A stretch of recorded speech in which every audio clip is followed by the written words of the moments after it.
Alam nyo guys, hindi natin alam kung kailan tayo magkakaproblema sa daan. At ang pinakamabigat na sandata natin ay video. So, dapat meron tayong dashboard camera. Eto.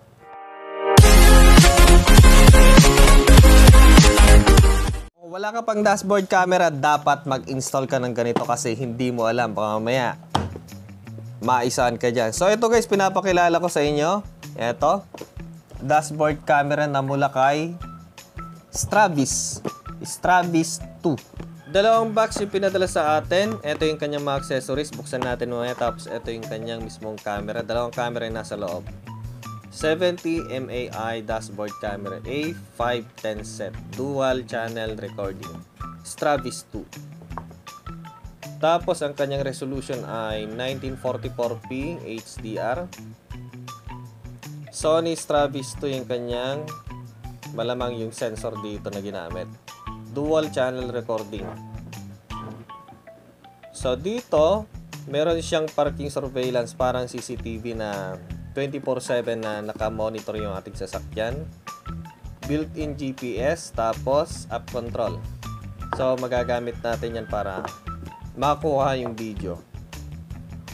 So buksan natin. So dito may box ulit. Check natin. Yun, mga documentation, tapos yung pad para sa pandikit natin sa dashboard or sa salamin. May additional dito na pad. User manual. Okay. Ito guys yung camera mismo. Yung rear camera tapos yung front camera. Yun. Another box.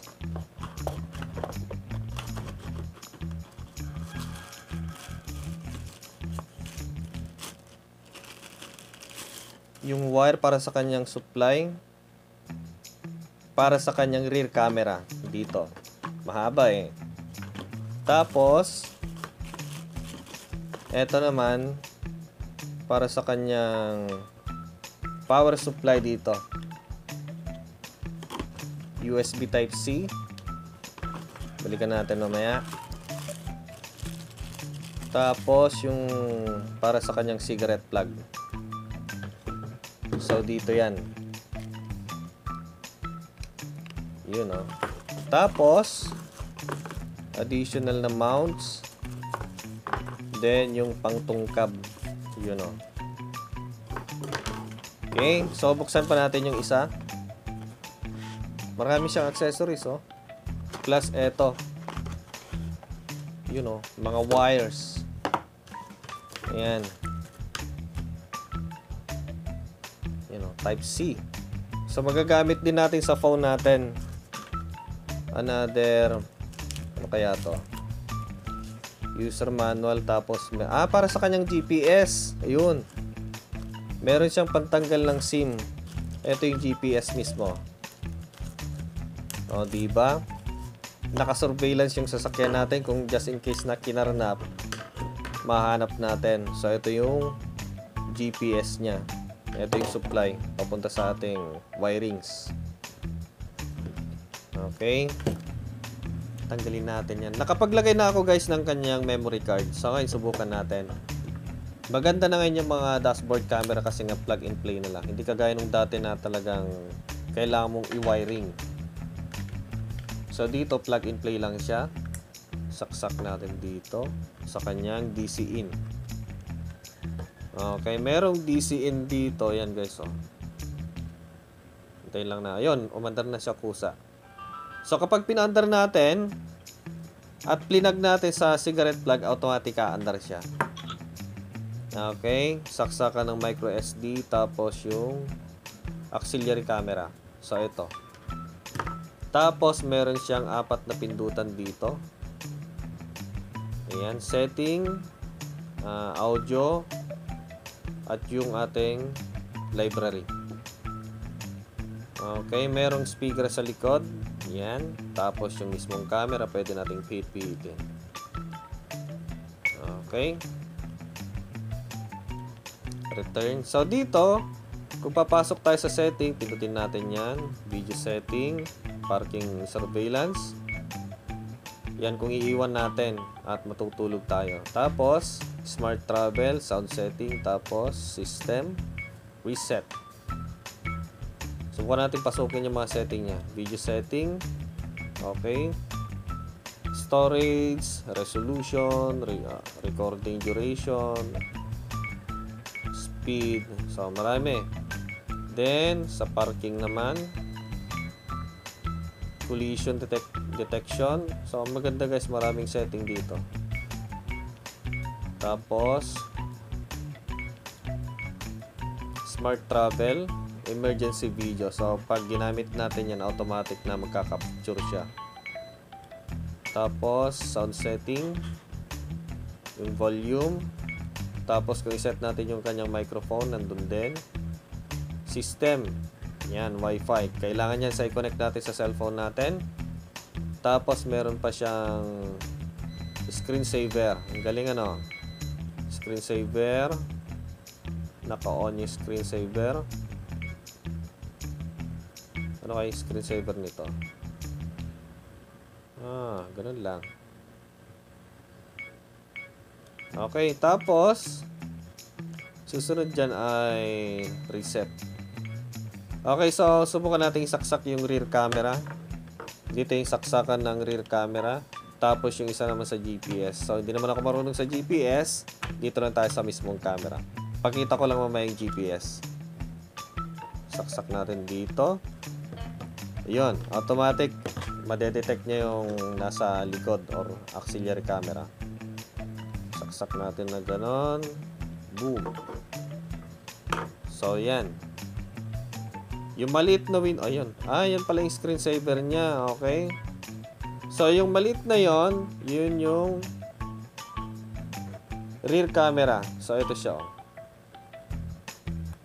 Tapos, itong malaki yung nandito sa main. Ayan o.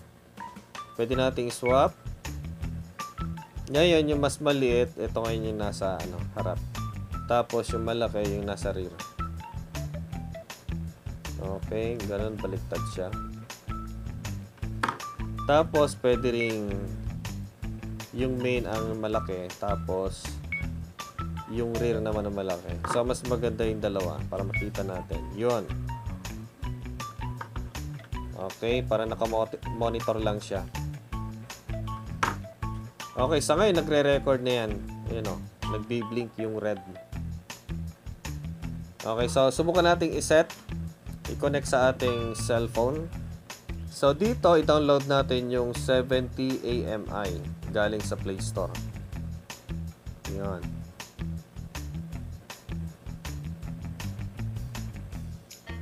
Ayun, connected na siya sa app. Ayun, parehas na sila. So, ngayon, pwede na nating i-download yung mga video na nakuha dito. Ayun, so, subukan natin. Album. Ayun. Merong parking, emergency video, all videos. Yun. Ayun. Ang bilis. Ang bilis yung nakakuha sa... meron pa siyang time-lapse, parking surveillance, photos. Ayan. So, walang manloloko sa atin kasi nga meron tayong ebidensya. Yan. Ayos. Meron pa siyang pindutan pala to. Akala kong ano to. Okay. Pindutan pala to. Akala ko kung ano. Yun o. So, meron siyang konting lag. Huwag natin palakihan. Yun o. Okay.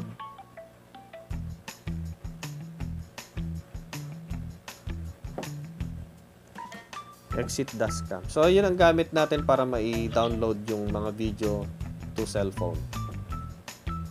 Ayos.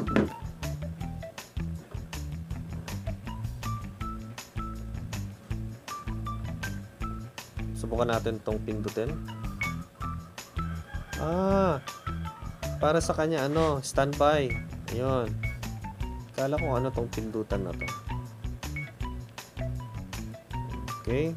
So, kapag i-on na natin siya, nakaset na siya, pag sinaksak natin sa supply, automatic na siyang naka-record. So, nakalagay ngayon na memory ay nasa 16 GB dito. Okay, ayos. Ito yung kanyang sensor na pwedeng i-tilt.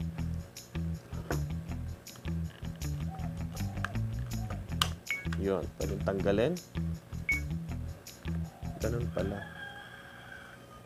Okay, tapos ito naman yung sisiksik natin sa likod. Meron pa siyang cover.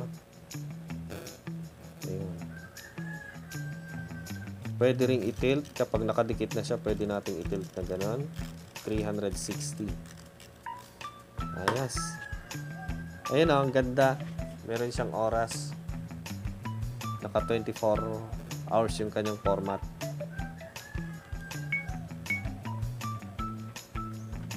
So, about naman dito sa kanyang GPS, papakita ko lang sa inyo, hindi naman ako marunong mag-install nito.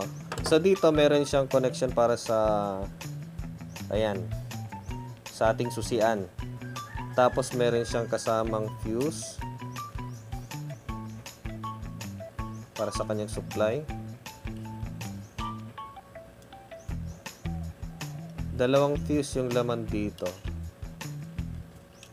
Yan.